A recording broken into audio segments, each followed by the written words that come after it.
এখন বাজে ভোর 4টে। সকাল সকাল একদম রেডি আমি, সঙ্গে আমার বাবা মাও রেডি। তার কারণ আজকে আমি যাচ্ছি ঘুরতে, তাও আবার একা নয়, বন্ধুদের সাথে ঘুরতে যাচ্ছি। দ্বিতীয়বার এটা আমার স্কুল ট্রিপ। তো আজকে বাবা মা দুজনেই আমাকে সোনারপুর স্টেশনে ছাড়তে এসছে। তো মা আমাকে শিয়ালদা পর্যন্ত দিয়ে আসছে আর বাবা সোনারপুর পর্যন্ত ছেড়ে দিয়ে গেল। তো ভোর 4টের ট্রেনে করে আমরা চলে এলাম শিয়ালদা। আর এখানে এসে দেখি সব বন্ধু বান্ধব, আমার স্কুল টিচার সবাই দাঁড়িয়ে আছি একসঙ্গে। তার কারণ আমরা সবাই যাচ্ছি শিলং।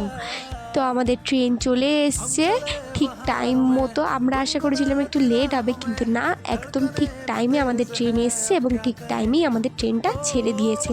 আর বন্ধুদের সঙ্গে যাওয়া একটা আলাদাই ব্যাপার, একটা আলাদাই এক্সপিরিয়েন্স, যেটা যারা করেছে তারাই শুধুমাত্র বুঝবে। তো এটা আমার দ্বিতীয়বার, সত্যি খুব মজা হচ্ছে।